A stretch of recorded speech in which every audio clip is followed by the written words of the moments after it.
Welcome to Civil Defense Radio with your host, Preston Schleinkofer. Civil Defense Radio is more than just a podcast about a new American civil defense structure. Through our total media presence, our website, Facebook, and Twitter pages, we work to inform you of the many serious threats, both natural and man-made, that our nation faces. Those issues many news outlets are afraid to speak about or unwilling to mention.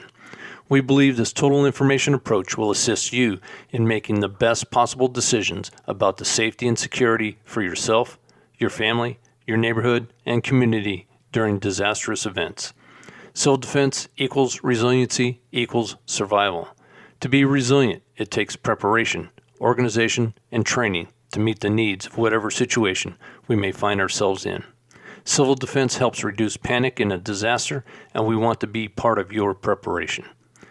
We strongly recommend establishing a community-based civil defense organization in your city or county in partnership with your local emergency manager and community leaders. We offer guidance on our website at civildefenseradio.com under the Resources tab. Just look for the guide at the top of the page. It is enough information to get the discussion started. As always, we are here to help. We ask you regularly download and listen to our shows and visit our web and social media platforms often at civildefenseradio.com, on Facebook at Civil Defense Radio, and on Twitter at civil_DEF_radio. Now, let's get on with our show. This week we have Matthew West returning to our show, and welcome back, Matt. How you doing? Doing great, Preston. I really appreciate you hosting me again. I enjoyed our last show conversation, and looking forward to see what we can discuss today. Yeah, me too. I think this is going to be really interesting. So for those of you who don't remember Matt from a previous show, Matthew West is a risk manager with the Texas State Office of Risk Management and is a reserve deputy sheriff with the Medina County Sheriff's Office. He has over 19 years of law enforcement experience and worked as a state police officer and a special agent with the Union Pacific Railroad Police. He has worked as a first responder in several large-scale disasters, such as hurricanes, tornadoes, and floods. And you can always find him on LinkedIn. Matt, that's just a little precursor to who you are, and I guess we need to tell them what we're going to talk about today. So you wrote a thesis, was your master's thesis, back in 2013 that after I read it, I said, I got to get you on and talk about this because there was so much great information in there. Matter of fact, there were some details that you came up with that I hadn't found in other things that I'd read about those same events. So let's start with your thesis, and how did you decide to focus on this subject, and can you give us the title of that? Well, Preston, the title of my thesis, it's a rather long one. It's Evaluating the National Preparedness of the United States Against an Electromagnetic Pulse Threat. And I came across the subject just kind of by accident. You know, my master's in Homeland Security, so during this time I was with the Railroad Police, and, you know, things were unfolding as far as national events going. You know, new presidencies that were underway. You know, a lot of the police brutality, saw a lot of civil unrest, and I was just like, okay, you know, this is something I want to start researching, especially when it comes to the civil defense part of it. And as I started going through some of the research material, I came across a couple of papers that talked about EMP, and I said, well, wait a minute, this is something that's interesting. You know, I knew a little bit about it. I studied a little bit about the Carrington event, which was the huge solar storm we had back in the late 1800s, 1859 actually.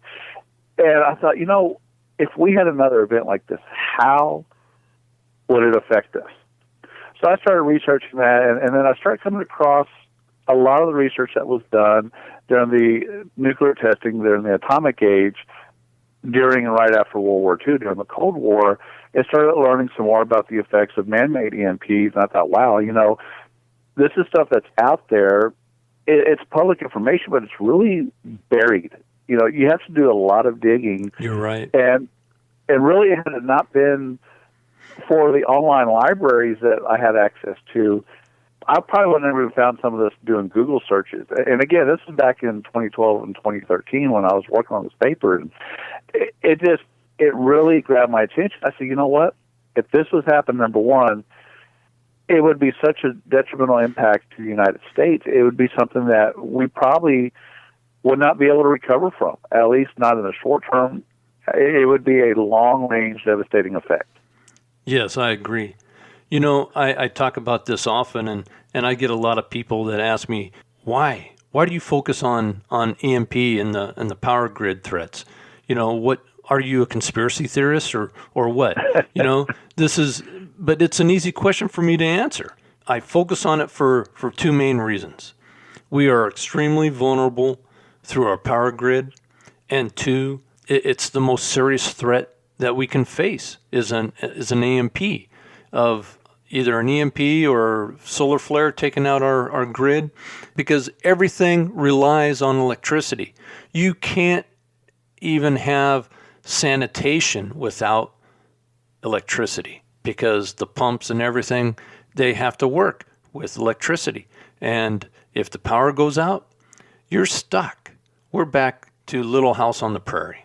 Yes, you're right. And I was watching a show, and unfortunately I can't remember the name or the title of it, and I was just kind of breezing through, and they were talking about the devastation of the waterways affecting Iraq and the Middle East right after the Gulf War, and how that area is being controlled.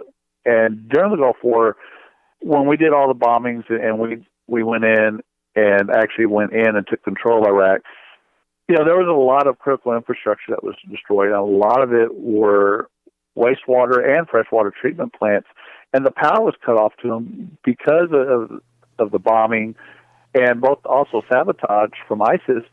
You know, it shut these things down, and it caused, you know, hundreds of thousands of people to become sick. This would be exactly what would happen if we had an EMP hit our grid system, whether it's regional or nationwide, or in the case of a major space weather event, it could be worldwide. Yes. And we would lose all that. We would lose everything. Yes. And, you know, you talk to a lot of people, well, you know, we survived back in the 1800s, you know, we just have to learn to do it again. The problem is we don't have the mechanical devices we had in the 1800s.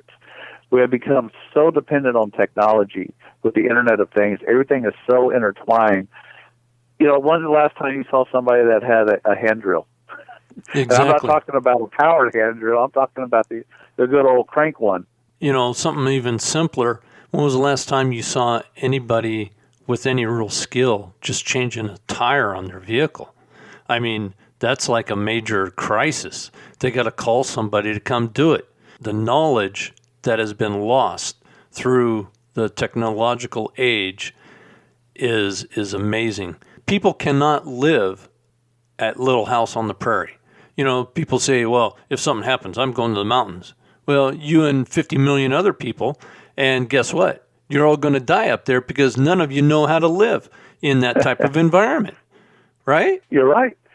I just had that conversation the other day with somebody. We were talking about bugging out. And I'm going to bug out of the city. Well, again, how are you going to get out of the city? Because once everything comes to a grinding halt, you know, I work in Austin. I try to be out of my office by 4 p.m., and even then I'm hitting traffic. Oh, yeah. And it takes me an hour and a half to make what should be a 25-minute commute. So imagine all that just coming to a dead stop. There is no way you're going to make it out of town anytime soon.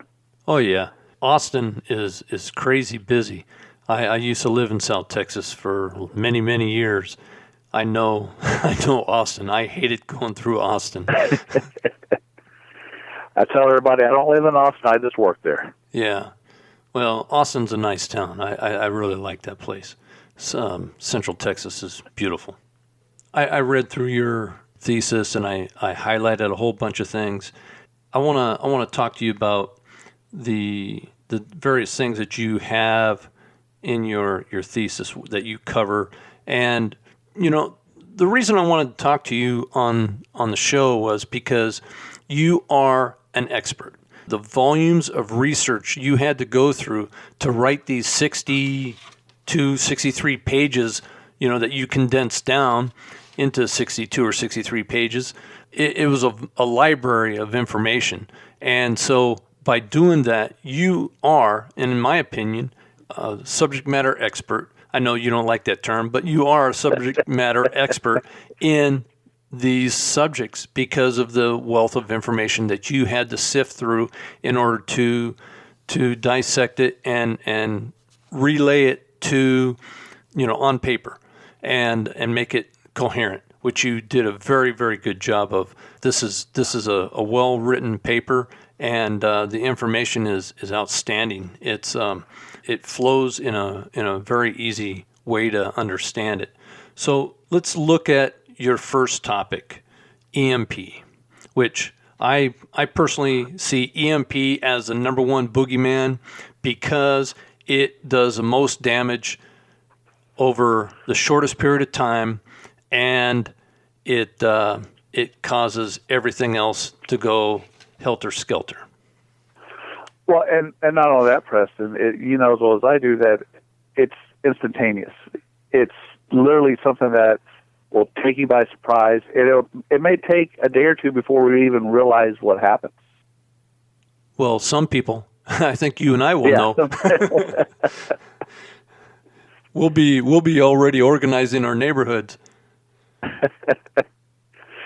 Yeah, one of the things that really caught my attention when I was doing the research was when I started reading about the high-altitude electromagnetic pulse. It actually became kind of fascinating to me because you see Hollywood movies where they have EMPs, Battleship, Battle Los Angeles, Transformers, The Matrix. They all talk about EMPs, and it's kind of in our mainstream vocabulary now thanks to Hollywood and social media, and it's even had some awareness on some of the major news networks as well. But, I don't think people realize just how much of an impact a simple EMP device can have. Even if it's on a localized, if you had somebody that had malintentions and were able to develop, which the technology is out there, we know that it's out there, to develop a EMP weapon that's even directed energy, you can take out small electrical transformer stations, high voltage transformers, other targeted infrastructure that requires electricity to run. Until I started really researching it, I was like, well, what's, like you said, it's the tinfoil hat. Everyone's going to think I'm crazy when I start talking about this. But the more I started looking at it, it's like, wow, this stuff is real. The technology is out there. And now more than ever, it has become so advanced that it really is a threat. And, Preston, you were law enforcement, I was law enforcement, and we both know that, if you're thinking like a criminal, if you've thought about something, that adversary has probably already thought about it and planned it. Oh, yeah. And that was the way I looked at it, is, this information is what we have that's public. What has China taken from us? What has Russia taken from us? That is another aspect that a lot of people don't realize is the adversaries that we have, which we have a plethora. Used to be we only had to worry about the Russians. Since we've been able to turn over all this information to the Chinese, they're almost peer-to-peer with us in their capabilities. Matter of fact, in cyber, they are probably a peer, even peer with us. We have the Russians, we have the Chinese, we have the North Koreans, we have the Iranians, and then we have the terrorist groups, which the Iranians mostly sponsor. So we've got a lot of threats out there, just that, they're far away. So a lot of people think, oh, I'm driving to work every day, driving home, everything's hunky-dory. I can listen to music and not have to worry about anything. Kids going to soccer practice and all this stuff. We can put our head in the sand and be safe, so to speak. But in reality, there are people out there that are lurking around looking to take us out. And it's like the old West, we're Matt Dillon, and we got people that are just waiting to challenge us to a duel, Yeah. Something that you didn't put in your thesis, which may not have been available at the time, was the North Korean satellites. That there's two of them that rotate over, they go around the globe and they cross over the United States twice a day. And as far as open source material goes, there's nothing to say that they are nuclear capable. But the master of EMP knowledge, Dr. Peter Vincent Pry, is sounding the alarm on those quite often. So that tells me that if he's worried about it, there may be something more to it.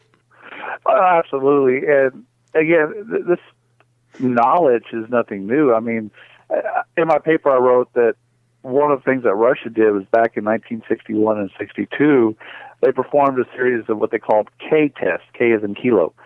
And they were EMPs, nuclear weapons that were detonated over the airspace of Kazakhstan. And they did this purposely over a highly populated area. There's a lot of industry. Russia obviously did not have a problem testing on their own people. And what they found was that this larger high-altitude EMP, or a HIMP, as we refer to it, caused damage to diesel generators. It disrupted telephone and microwave communications and other radio communications, and even started a fire in one of the electrical generator stations. Let's fast forward to some of the solar events we had back in 1998 in Quebec. We've discovered that it took out transformers, it took out generators, and took out a high-voltage transformer out of all places, a nuclear power plant. So this is stuff that Russia has been working on since the 60s. And I think we would be naive to think that they just mothballed it and then think of it as something that could cripple us. We all know that we are so dependent on electricity that is our Achilles heel. I don't care what you say. You cut us there, you're going to bring us to the ground. Oh yeah, you're right. You're right. There's no doubt about that. We're going to take a quick break, and when we come back, we're going to talk about the sun. Hello, friends. Please allow me to speak with you about something you may want to add to your regular health maintenance routine, as well as your preparedness supplies.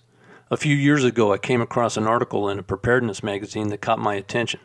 My wife and I have always been health conscious, and we have taken various supplements over the years. However, this article introduced us to the world of essential oils. My wife began researching to find a reputable company with a high-quality product. What she found was a company that we have been with now for about 4 years, using their products, many of them daily. The company is doTERRA, and their products are certified pure, therapeutic-grade essential oils.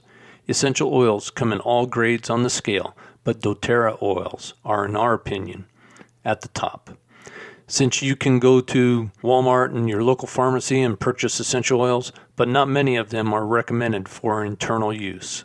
Many of our oils can be used orally, topically, and diffused for their wonderful aromatic fragrance and health benefits.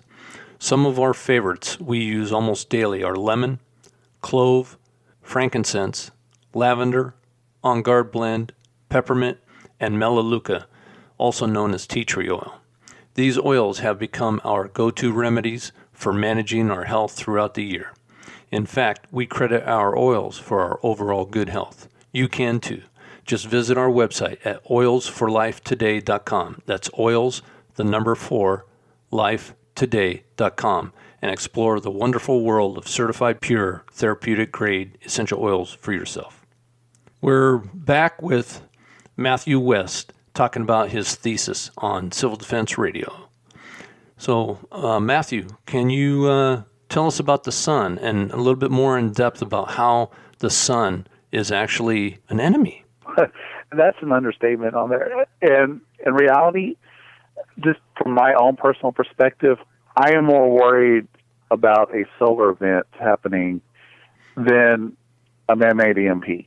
Not that one is, worse than the other, because it's going to have the same effects. So the thing with the sun, though, is going to be the scope and just how much of society is going to be affected. Again, we're not talking about a regional. We're not talking about even a nation. We're talking about half the world, if not all the world, depending on the size of it.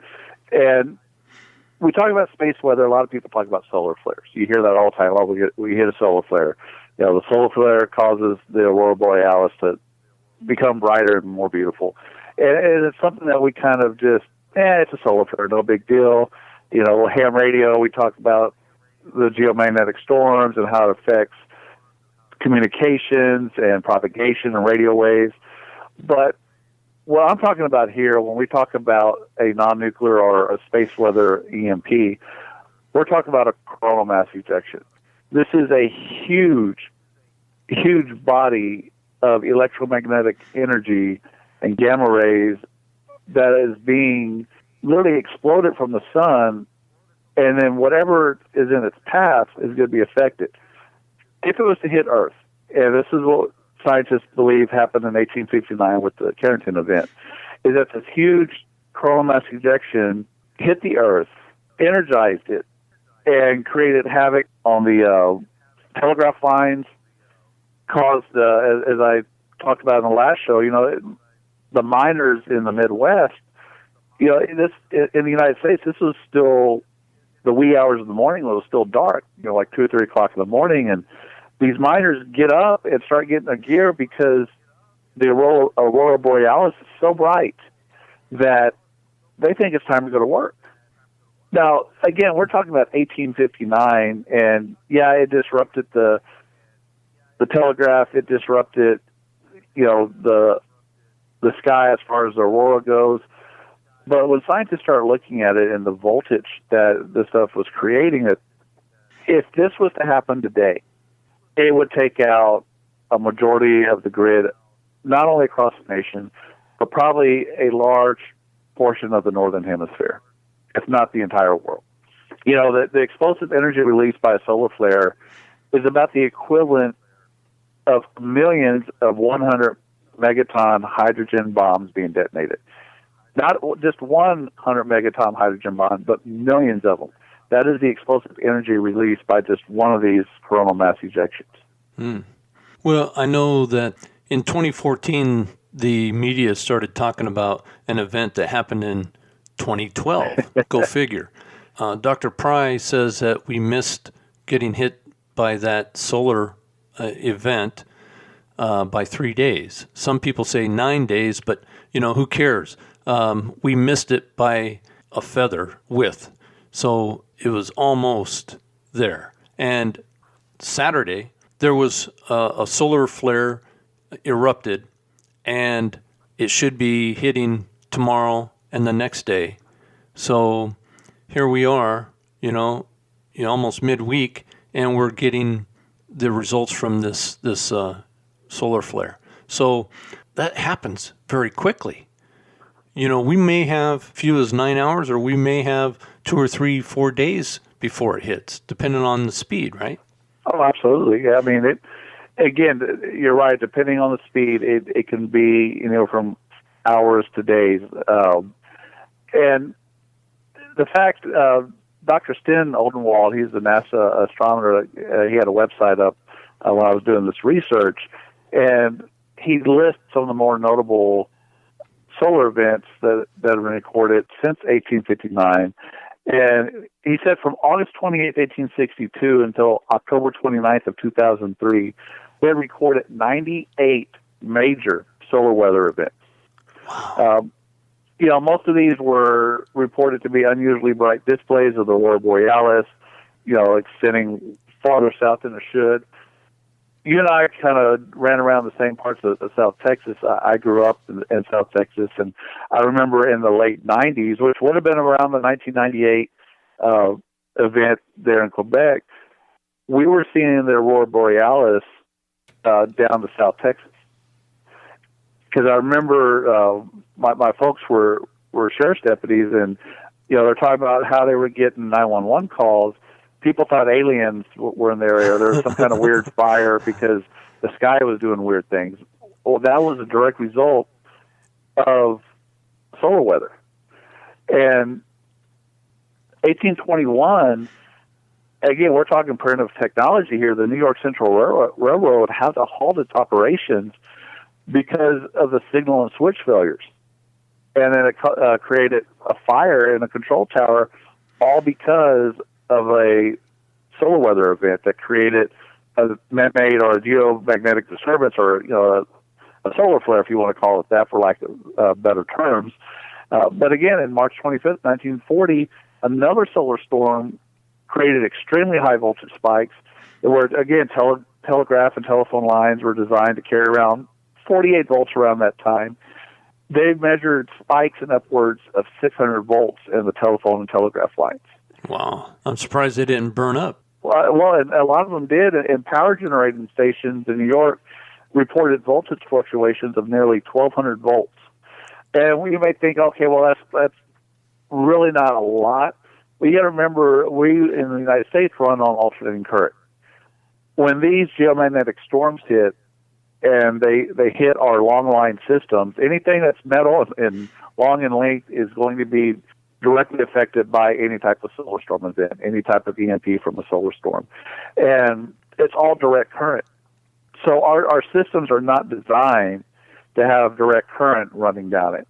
Basically, take something that you would plug in, take your USB adapter, and if you cut the wires and stuck it directly into your 110 outlet on the wall, your phone is not going to fare well. Yeah. Neither is your house circuitry either. Yeah. But that's about really the equivalent of you're taking alternating current and then shoving a direct current down there. It's going to override systems. Systems are not designed for it, and that's when you're going to start having your failures. Yeah. The threat to our power grid, why is it such a vulnerable piece of our critical infrastructure when the government knows it, industry knows it? What's the deal here? Why is it not getting taken care of? I almost think it's like we talked about earlier. It's that stick your head in the sand and pretend you don't have a problem. We know researchers have known that probably about 20% of the 345 kilovolt transformers, 28% of the 500 kilovolt transformers, and 32% of the 760 kilovolt transformers could damage or fail if we had another Carrington event. Nearly 350 high voltage transformers potentially could fail nationwide in a matter of hours. And as we've seen from other events that have triggered catastrophic power failures, they're normally either like a weather related. We've talked before about a tree limb brushing the line. Mm-hmm. It caused a trip in the system. There was some poor maintenance. It didn't do what it was supposed to. Well, that caused the other relay station, and it's like dominoes. Once they start falling, they're going to keep going until you run out of dominoes. But it's going to happen in a matter of seconds to minutes. That's fast. Yes. Yeah. And that's like I said, we won't even know what hit us, or at least most of us won't. And why, I really can't explain why. That has been, I think, the question that everyone has been asking. We know it's a problem. We know that the ramifications are huge, life-threatening, literally life-threatening. And why no one is really doing anything about it, say for a couple of cities here and there that are finally saw the light, no pun intended, that they're like, hey, we need to fix the system, especially with critical infrastructure. But for the rest of the United States and for the rest of our critical infrastructure, I think there's this mentality of, well, it'll never happen. The odds are so remote. The technology is so advanced, it will never happen. That's just something you see on Hollywood. You're a risk manager. You're not necessarily in the emergency management field, but a lot of emergency managers, they don't really take this threat seriously. At least that's my indication from a couple boards that I follow. And whenever I post something, I'm always getting hammered by people. Why are you messing around? You're too worried about an EMP. It's like, well, I've always been taught you take the worst case scenario and you backward plan from that. And so that's my mentality, and that's why I worry about it, because it's a worse thing. It's like, if you live on the coast, what's the number one boogeyman that you're going to worry about? A hurricane. And so you're going to try and prepare for that hurricane. At least you should be. So that's just something that my military and law enforcement and intelligence background has taught me to do. But, one of the things that I do see, whether it's a natural man-made disaster that's of a large scale, like Katrina or Sandy or Michael or Harvey, even Maria in Puerto Rico, is loss of civility. People, there are people out there that take advantage of others in any situation that they have an opportunity to. Can you give us your thoughts on that? No, I'm right there with you on that. You look at all the major hurricanes, tornadoes, anywhere where people had to either evacuate beforehand or immediately after the disaster. And, they got to call in law enforcement, sometimes the National Guard, because of those people that are doing the rioting and the looting. And I've mentioned before in the last segment that when you have this type of situation, most of your population has been removed. This allows a little bit better handling as far as bringing your resources in to control the civil unrest and all the civil disobedience that's going on. But we've never taken account of what happens when nobody leaves, when everybody is there. Yeah. And we, unfortunately, are a creature of habit. We also sometimes are going to look to the person next to us to see what they're going to do. Well, if they start panicking and start rioting and, criminal activity, looting, another group's going to see us, if they're doing it, we can do that, or we should be doing that. It's a free-for-all now. And we've never even really looked at that and to see how that's going to play out. Again, I had the advantage of having some emergency management background when I worked for the railroad. And now with the risk management, I like to kind of put this in the context where emergency management, kind of as the name applies, you're preparing to manage a particular emergency. That means getting resources there, bringing in FEMA, bringing in supplemental law enforcement, firefighters, the electrical workers, whatever you need to do to get that community up and running again. And there is a small preventative part of that. But really on the risk management side, that's where you look at things, and that's where you look at what is going to be the thing that can shut us down permanently. And like I said, let's work backwards, and let's look at those risks. How are we going to manage them to make sure that we can keep going? I know you know a lot about continuity of operation. Yes. I always like to say continuity of operations is kind of like the rubber glue that holds emergency management and risk management together. Because to have a good continuity plan, you have to have a good risk management plan and a good emergency management plan. Or without all three of those, it's going to collapse. And I don't think we have ever looked at what will happen at a long-term power loss. Now, at this point in time, I don't know what would happen if we were hacked and we lost all internet or cellular data. We could have electricity, but because we're still dependent on the Internet of Things, what happens if our cell towers go down, our fiber optics networks get hacked, they get shut down? What happens then? Again, we're just as dependent on that as we are with electricity. We can't. I don't think we have one without the other. Yeah, I think you're right. I hadn't thought about the communication system being dropped, by cyber, but it's definitely a huge target. Whatever our adversaries can get at, they're gonna take advantage of. One of the things that I found when I started looking into what was available to the average citizen, because there was a time when I had a golden ticket to a secret location up in the Virginia mountains. Would have been golden there, but everybody else would have been left high and dry, including my wife, which she reminded me of when I told her about what I got.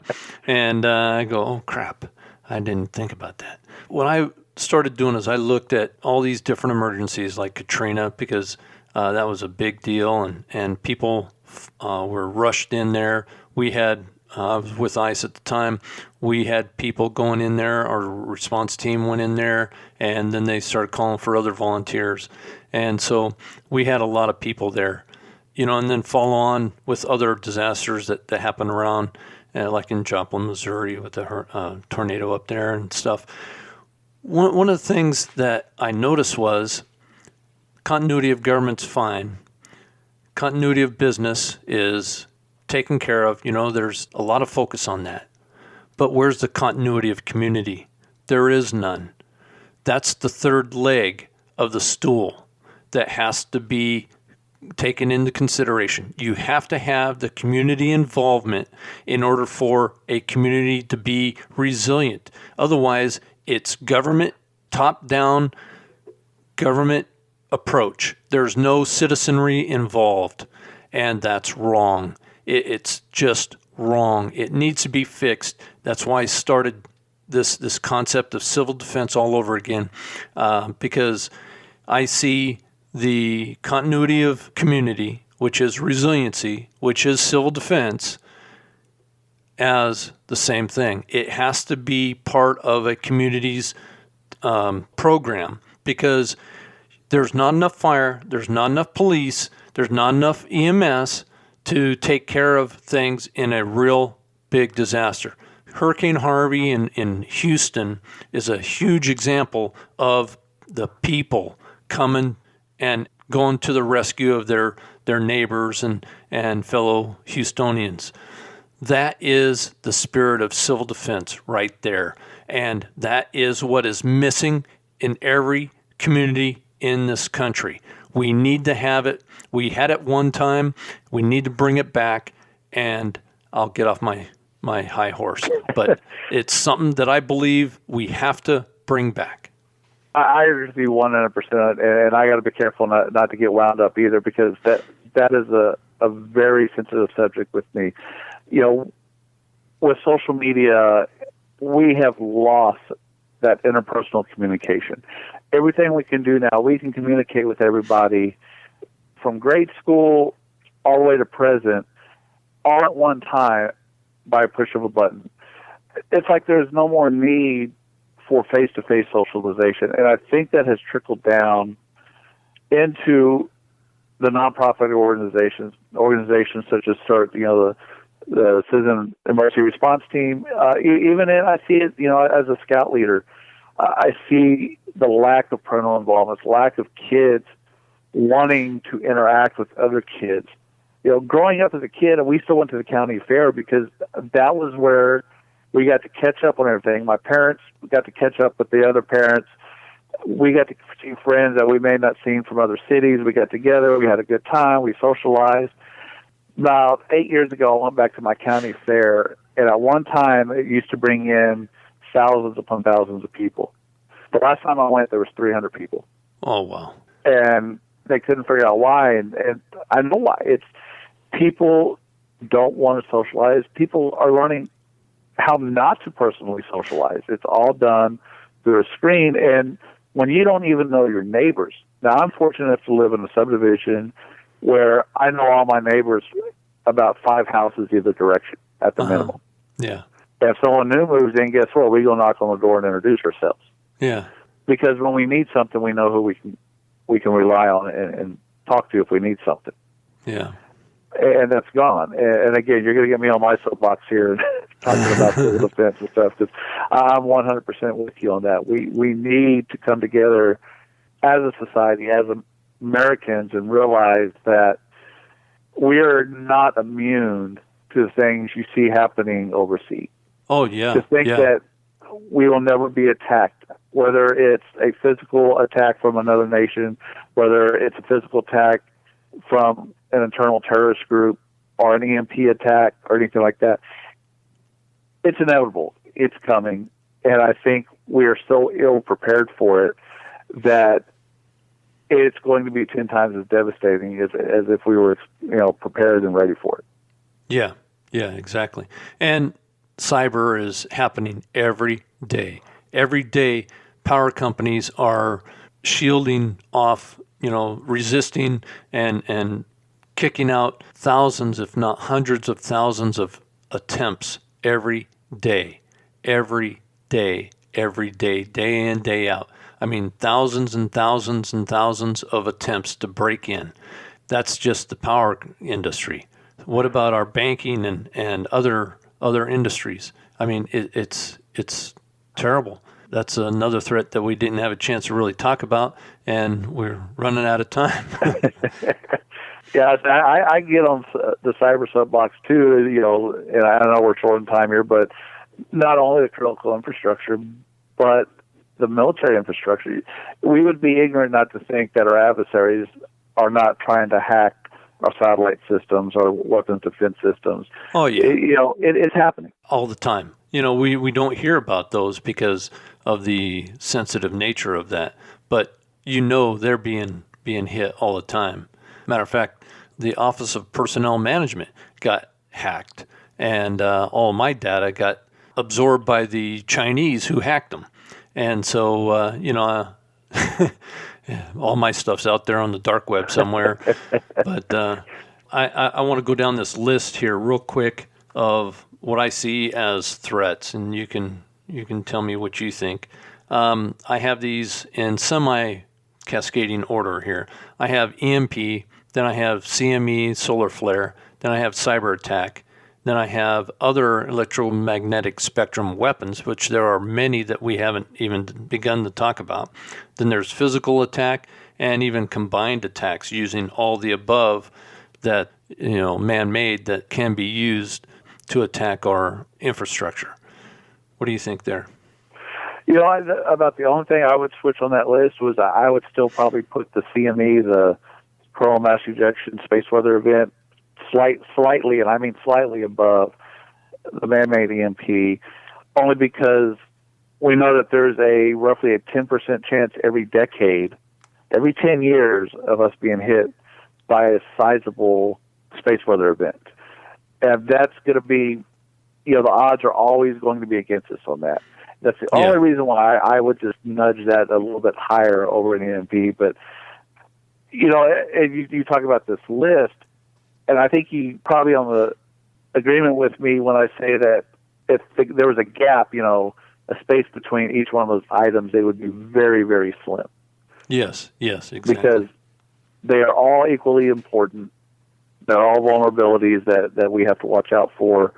And you're right, it could be a series of attacks. What happens when you launch a cyber attack that takes down your radar defense systems, missile defense systems, just because you cut the power to it?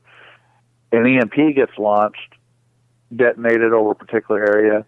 Now your systems are even more vulnerable. And, Russia isn't, they're flexing their muscles, flying bombers, right along our international airspace there, but, they're doing that for a reason.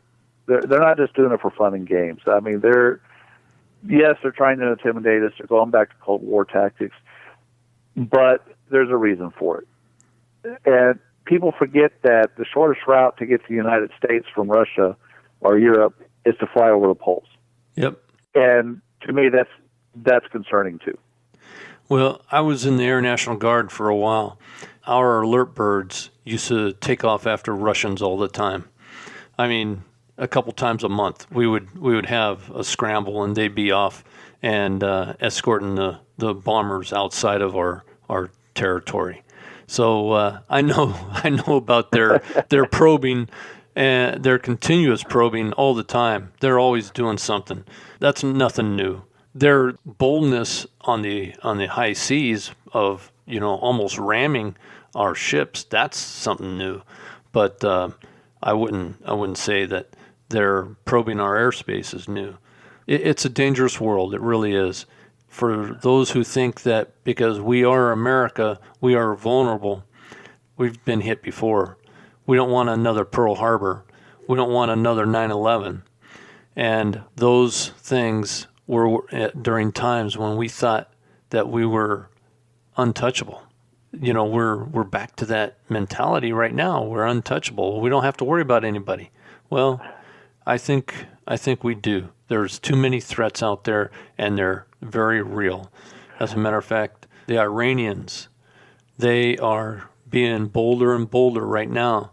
And I know in my military mind that we have people here with the mission of disrupting this country should we go to some kind of conflict with Iran. Oh, that I agree with wholeheartedly as well. And the other thing is, we are such at a pivotal point, I think, in our nation's history that because of all this technological threats that we're being faced with right now, to include now the deep fakes, the artificial intelligence, the cyber attacks. We already know about the, Russian getting in and doing the influencing on social media, and not just Russians. I mean, our own internal groups. We got a major election be coming up. Presidential election coming up. We've seen kind of in the past how people react, and especially when they see Facebook. This is going to be a very interesting time in the next 2 to 3 years to see what happens as we move forward in America and see how these new technological threats are going to play out. Unfortunately, I think we're going to see some after effects of it, and not in a positive light either. Yeah.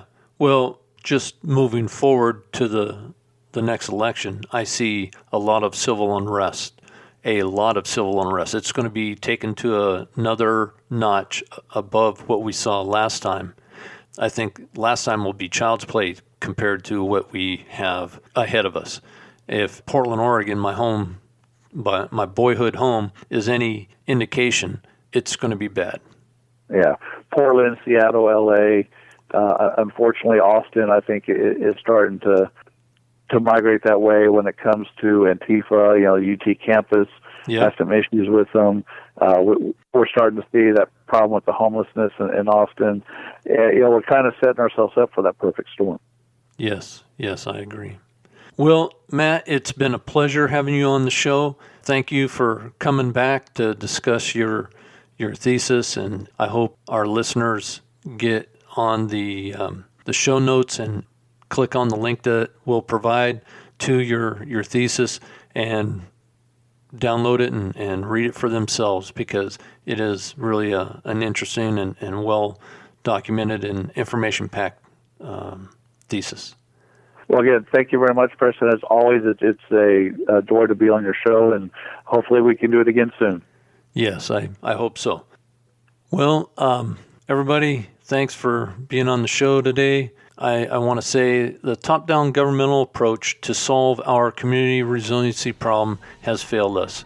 We need a community-based grassroots approach to solve this problem of resiliency. We are looking for volunteers throughout the nation to pick up the mantle of civil defense for their communities. Let's start a conversation with the guide found on the resources page of our website at civildefenseradio.com. Be sure to check out our regular postings on Facebook at Civil Defense Radio and on Twitter at civil_DEF_radio, where we post things on a regular basis. These are threats that we see. There are various types of threats, so our threats page on the website is a lot of information for you.